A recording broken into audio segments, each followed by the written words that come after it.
The Red River Valley is made up of a lot of different cities.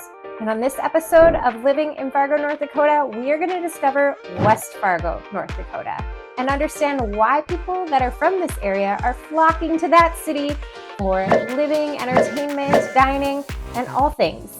Let's get after it.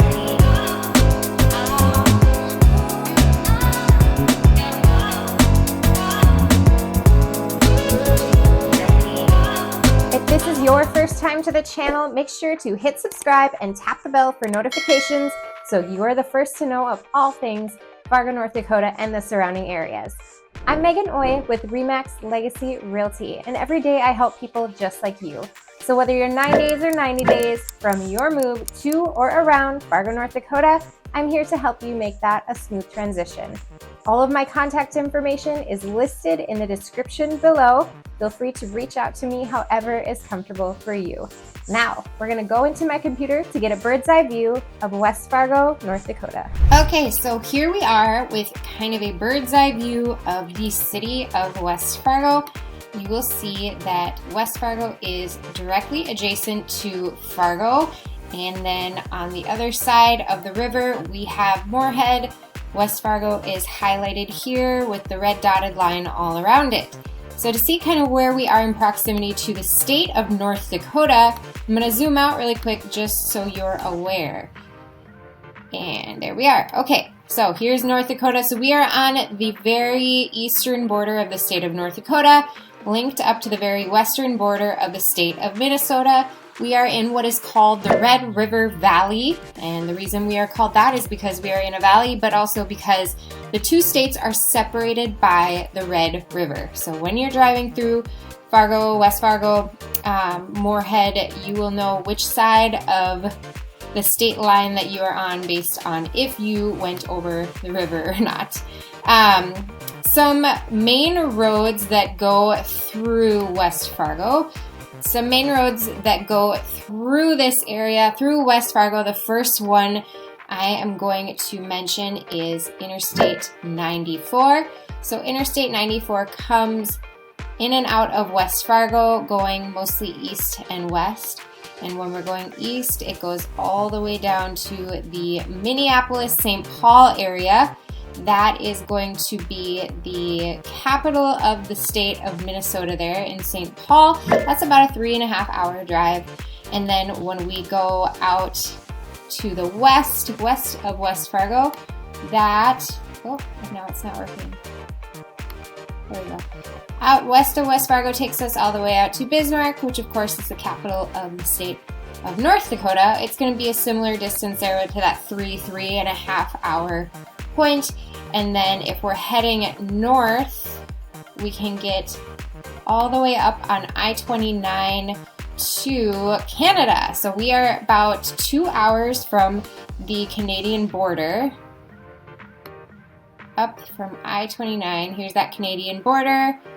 And then if we go about another 1.5 hours, we get to Winnipeg. So that again is about 3.5 hours.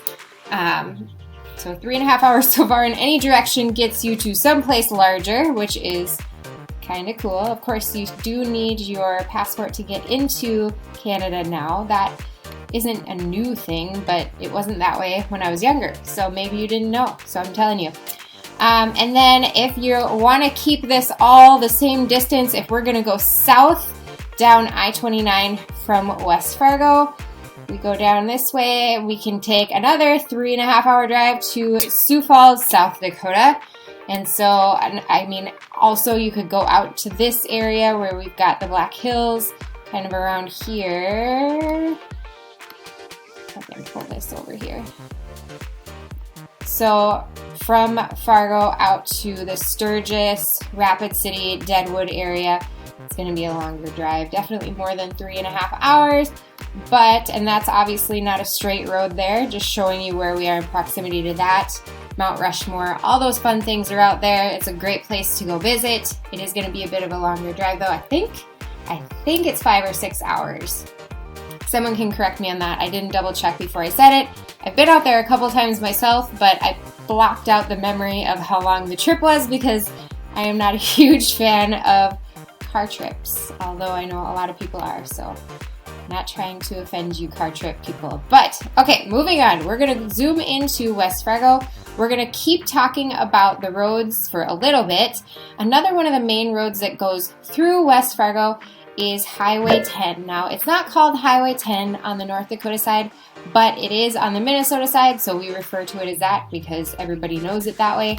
So Highway 10, if we took that all the way through into Minnesota, eventually we would run into Lakes Country. And so Highway 10, that's probably going to take you about an hour if you go that direction.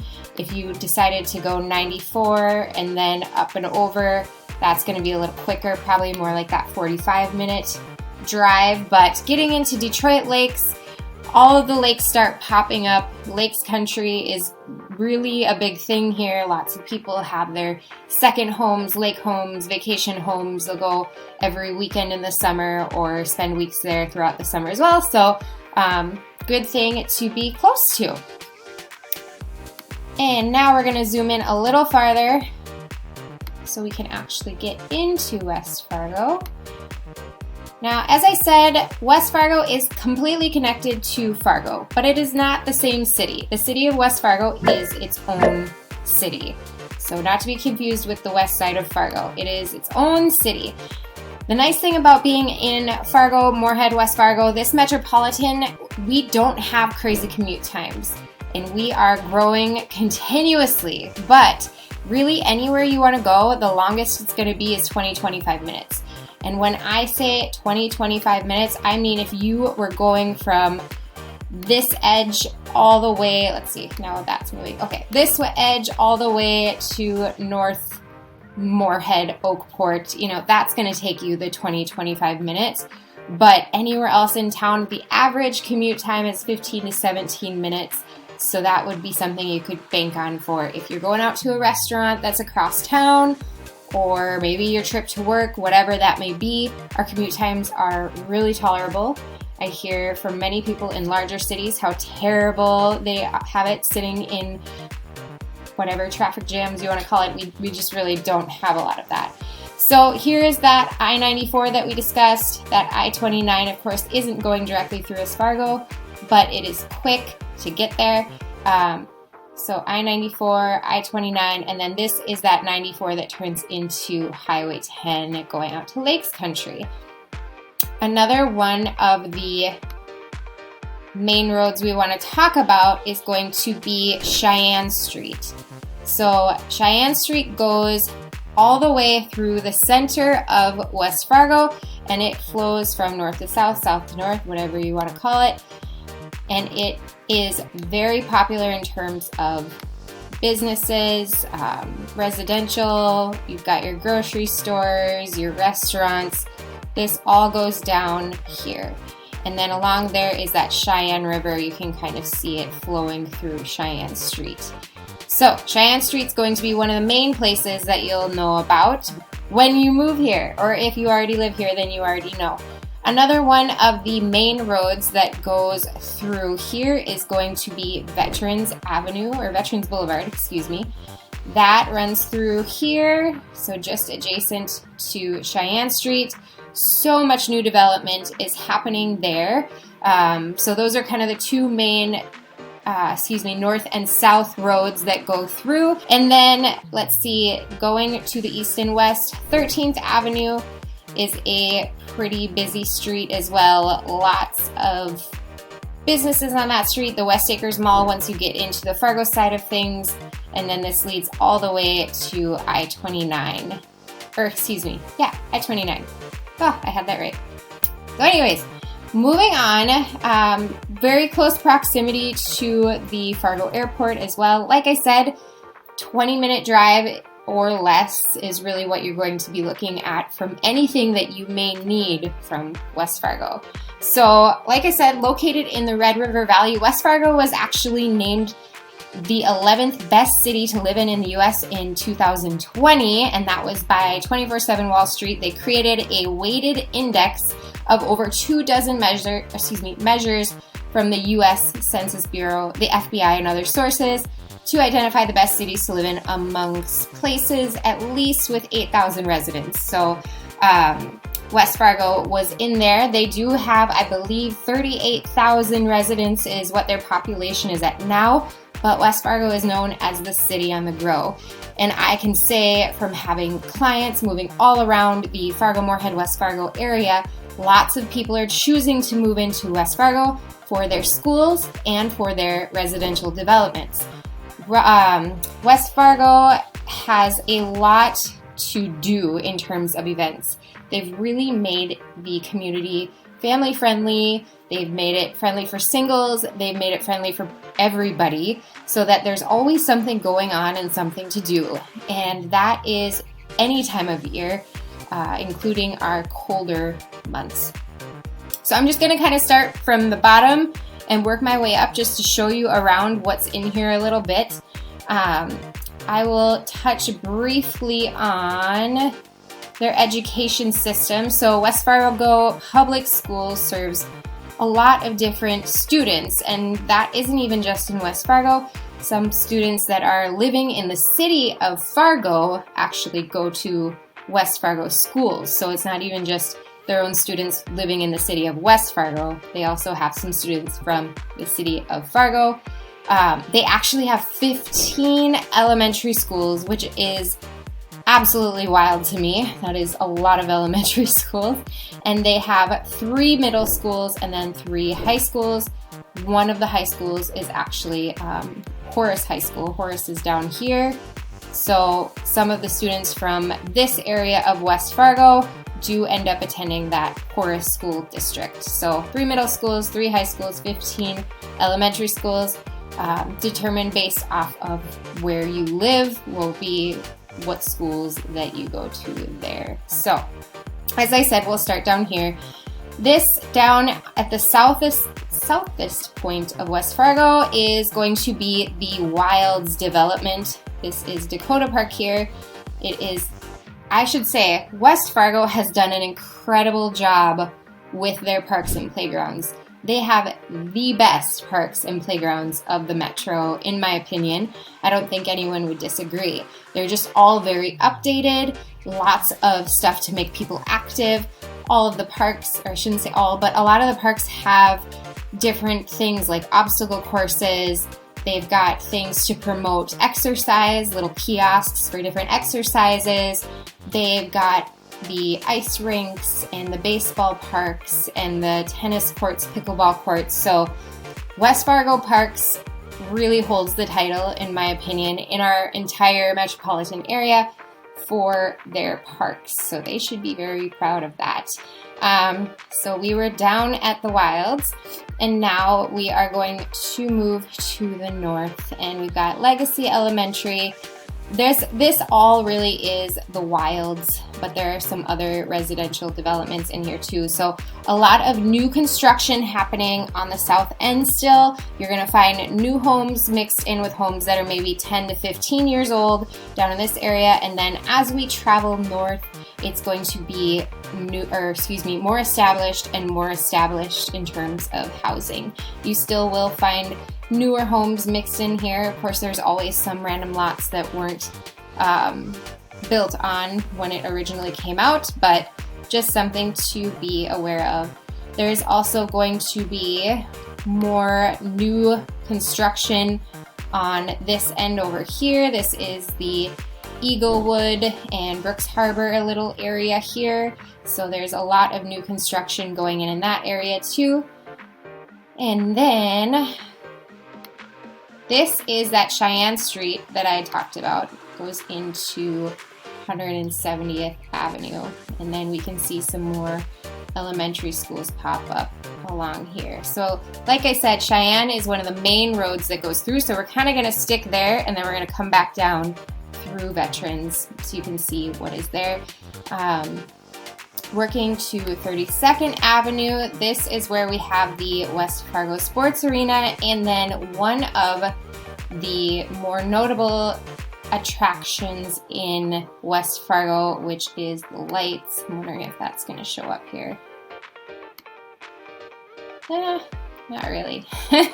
So the lights is this huge building here, and what it is they have tons of businesses in there, and then they also have an outdoor plaza where they have musicals, outdoor movies, bigger name acts. I think the brothers Osborne and Ice Cube were there this summer. And then they have other events like outdoor yoga and then Kidchella for kids. But they have a bunch of different businesses in there. They're not all showing up here right now, but Bar Down is one of the businesses. There's a salon, Bell Bank, another bar that's in there is called West Fargo Dive Bar.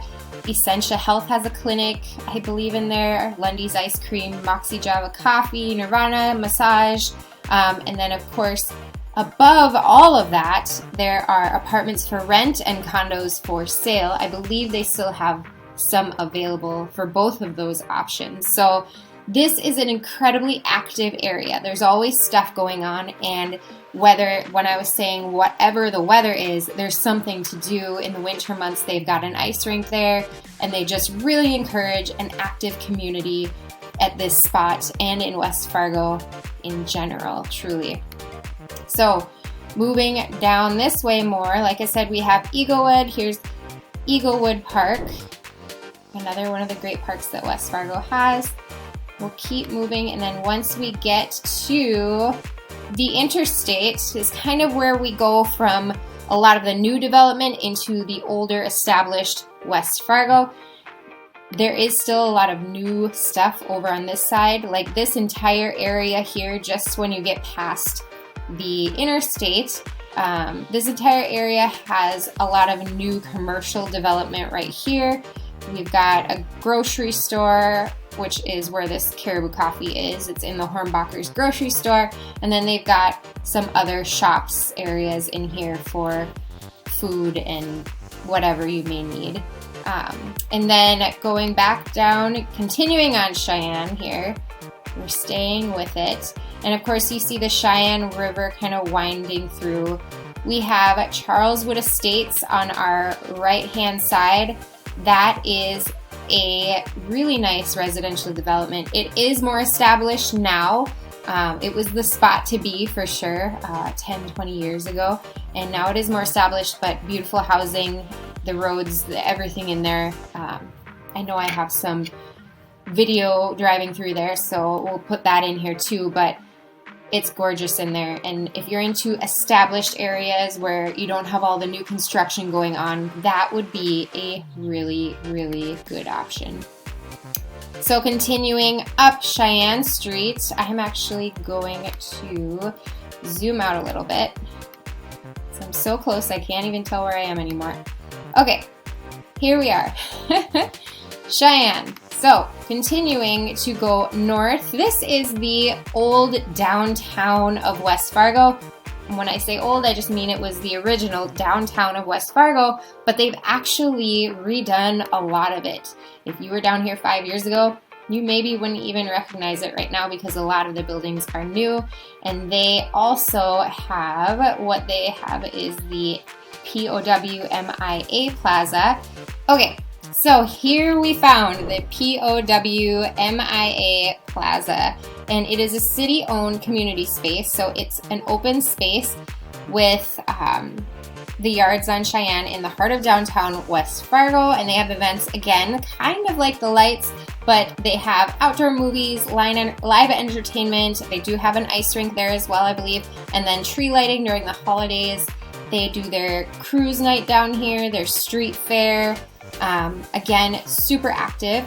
We've got Junkyard Brewing in West Fargo. That original location is in Moorhead, and they recently opened a second location, which has an outdoor patio on the roof. It's really nice, and Junkyard is something that everybody here loves, the brewing company there.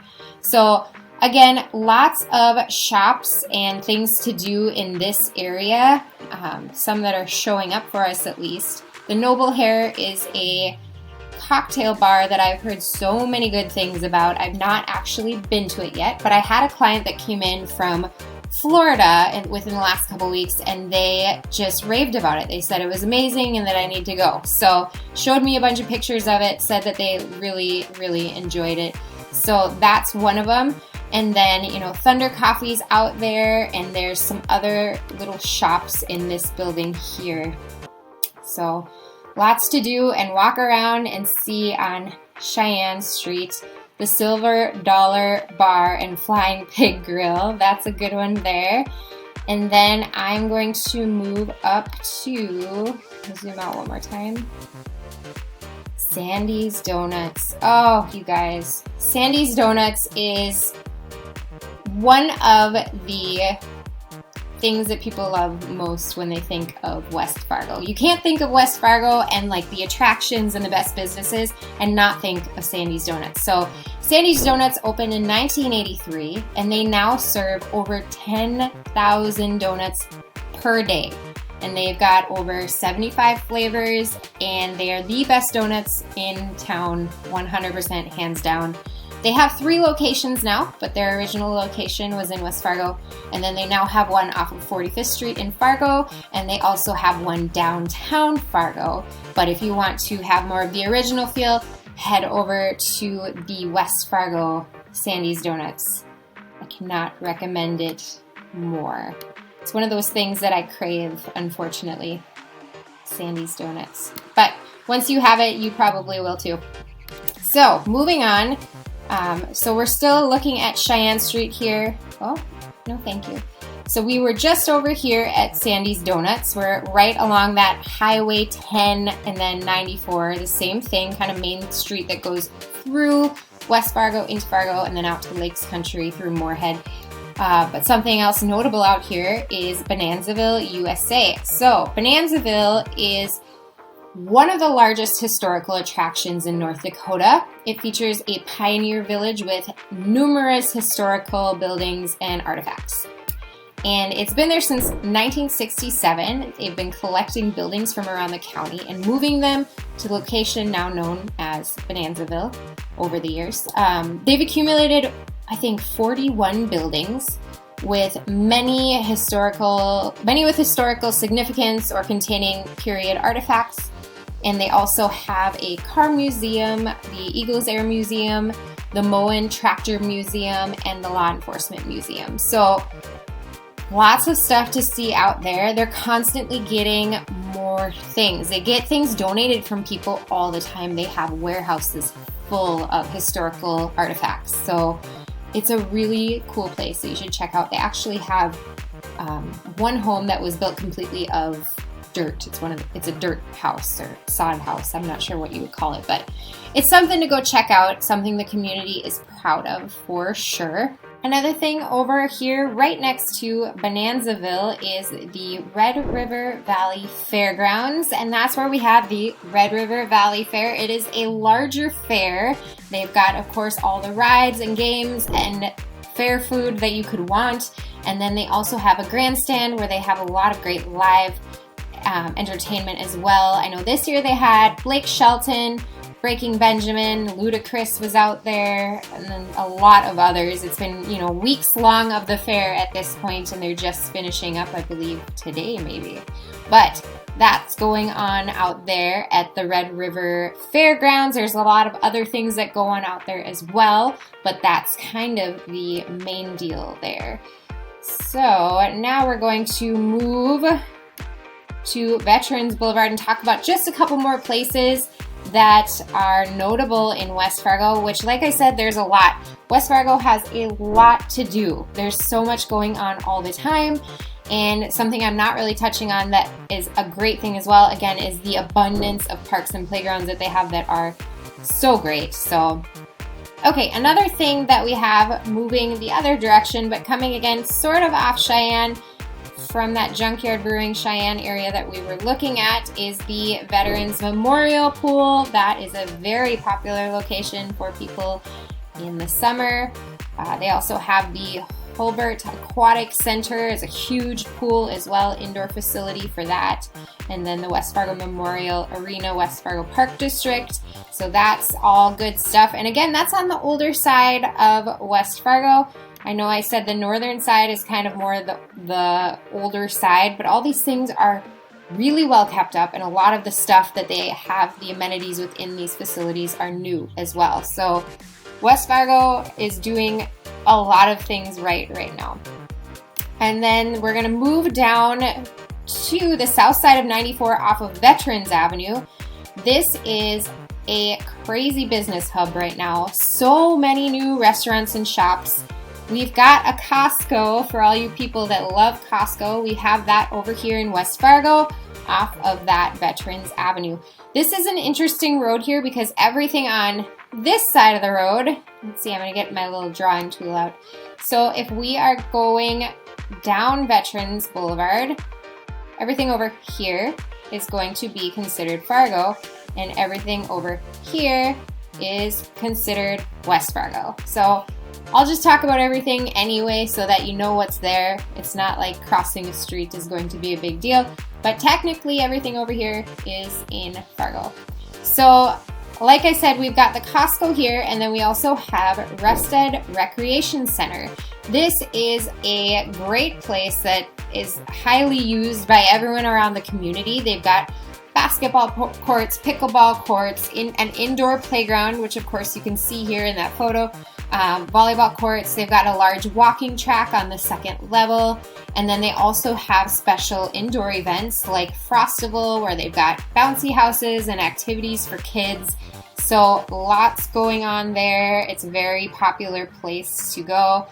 Plaza Azteca is hands down the best Mexican food in Fargo and West Fargo. They have a second location farther into West Fargo off of Cheyenne. So it's yummy. You gotta have it.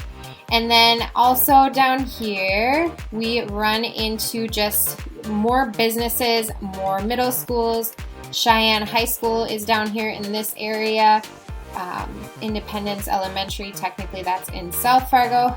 And then you see how the border of West Fargo kind of curves up and around the Osgood Golf Course. Osgood Golf Course is considered to be in Fargo, which means there are technically no golf courses in West Fargo, which is baffling to my mind considering the amount of golf courses that we have in our community in general. But yeah, it's just not a thing. Up here we've got Shadowwood Splash Pad, lots of different splash pads in the playgrounds around here, so always something to do there. In general, and I mean, we'll go through some neighborhood tours in one of my next videos here, but we're not going to do that today. But there are about 140 active listings in West Fargo right now. So through all of this area in West Fargo, 140 homes are for sale. Now, the median list price in West Fargo is just under $400,000 at $399,900. Why we can't just go to 400, you know? I don't know. But that doesn't mean that's the price that you must pay to live in this community. Currently, there are homes ranging from just under $100,000 if you wanted a condo-style smaller unit, up to over $2.5 million. So there's a lot of different options based on your budget. And the city of West Fargo does have tax incentives for people that are going with a new construction home. They have a 2-year tax abatement that gets you a little gift money the first 2 years that your home is fully assessed. So if you're considering moving to the area, you might want to look at a newer home to have that. However, with special assessments in our area, you're going to have a lower balance of special assessments 9 times out of 10 in a more established home than you are in a newer home. And what special assessments are is they pay for the amenities in the area, they pay for the infrastructure of the development. So when you're in a new house, you have the full balance of everything that went into that development. Whereas if you're in an older house, chances are those have been paid down or paid off. So that will affect your monthly payment. So when you're considering moving into Fargo, Moorhead, West Fargo, any of these areas within a 45-mile radius of Fargo, we have to take those special assessments into account when we're figuring out your monthly payment. So that will be something you want to think of when you're looking at those price ranges of $94,000 home up over $2 million home. Is there specials? How does that affect my payment? But that's all stuff we can go through if you decide you're making the move to or around this area. So West Fargo really is a vibrant, growing city. Like I said, it's known as the city on the grow. People keep coming into the community, and the city of West Fargo is doing a really great job at updating everything and adding the perfect new touches to the city to make people want to live and stay here. So, there's a strong sense of community and makes it an attractive place to live and work and visit. That is all I've got for the city of West Fargo today. If you have any questions, make sure to put them in the comments below and I'll get back to you quickly. And if you're considering a move to West Fargo, North Dakota, or any of the surrounding areas, I am here to help you make that a smooth transition. All of my contact information is listed in the description below. I'll see you on the next one.